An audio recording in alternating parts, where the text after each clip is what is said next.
Hey guys, real quick here before we start, I just want to say thank you so much to everybody who made these videos possible. These are sponsored by Square Enix, and the footage contained within is subject to change. But let's dive in.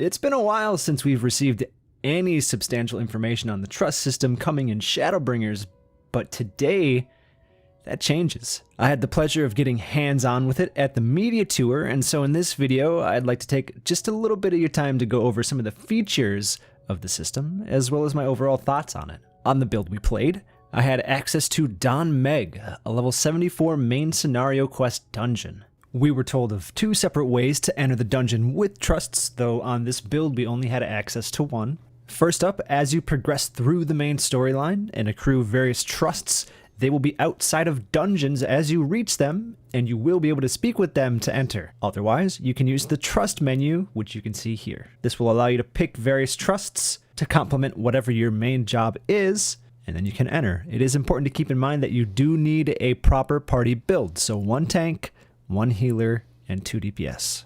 But the fact remains that as you're playing through the storyline and you reach these dungeons naturally, you have this greater sense of immersion as everybody is there waiting for you to enter together, which I thought was a really neat touch. I feel like it gives a greater sense of depth to the characters that we've seldom seen before.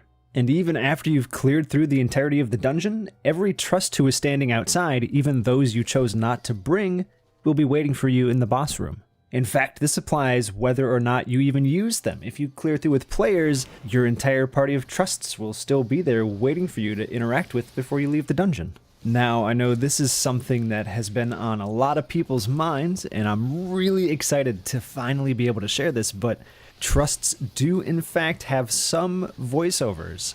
Not every single line is voiced, but throughout combat they will be saying various different lines in regards to using certain abilities or when they limit break, for example. But outside of that, they also just have conversations in text. And the really cool thing about this is those conversations will change depending on the combination of trusts you bring. So for example, if you ran a single dungeon with Thancred, Minfilia, and Alice, their dialogue would be different than, say, Urianger, Alphino, and Minfilia, or even Alphino, Thancred, and Alice. So the dungeons themselves will have some form of replayability as far as story is concerned because there will be different interactions. But we're also not done yet because there's another layer to this system.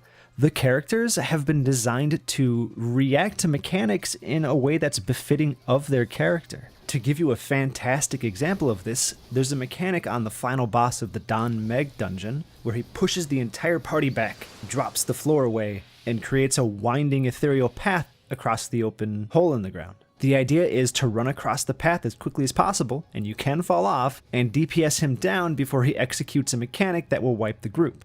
Each trust handles this differently though. Alice, being as fearless as she is, sprints across without any hesitation. Thancred runs about halfway through, gets annoyed, and literally yeets himself across the rest of the way with his gunbreaker leap. Urianger just hangs out for a little bit, waits for someone else to get across, and then uses ethereal manipulation to just jump the entire gap. And it turns out Minfilia and Alphino are afraid of heights, so they tiptoe and wobble their way across, holding their arms out to the side, with Alphino chanting how he's not afraid. He didn't even make it halfway by the time Alice and I finished the mechanic. But it was such a charming and incredible moment to see that. And even with the little context we had for the dungeon and its story, I still felt so immersed in their character.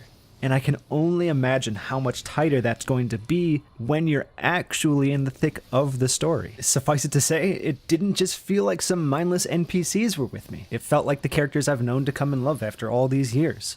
Being able to immerse myself in the world and story has always been incredibly important to me as a player, and the fact that I can now take it a step further by enjoying the dungeons alongside these companions from the MSQ makes it all the more appealing. While we only had a small taste of the system, it was executed in such a stunning fashion thus far that I'm beyond excited to see how the system builds and grows over the course of the expansion. Mechanically speaking, they aren't idiots like our squadron mates were either.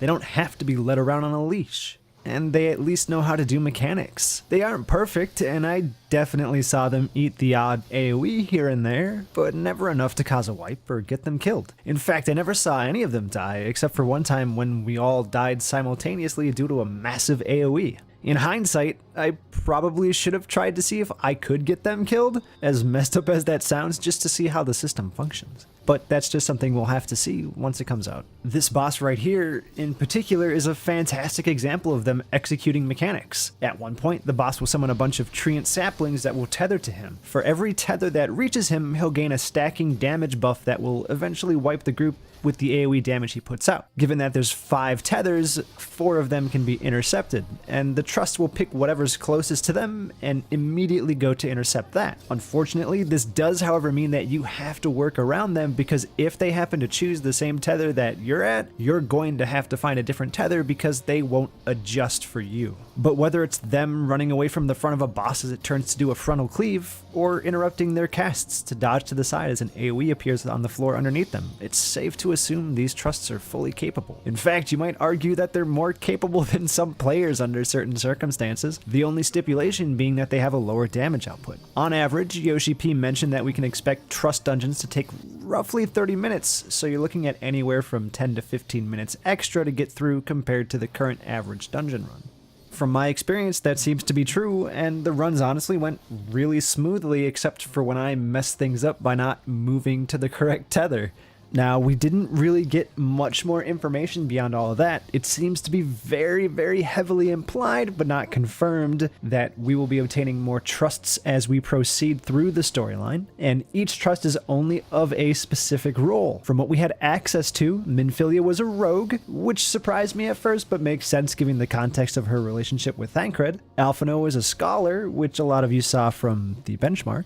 Alice was, of course, a red mage, Thancred was a gunbreaker, Urianger was an astrologian, and we do know that Ishtola will be either a thaumaturge or a black mage, but the context behind the change and the mysterious Batoya reference still remains unknown. That being said, there could be more trusts yet to be unveiled in the MSQ, and I'm positive there will be over the course of the expansion, but again, we'll just have to wait and see.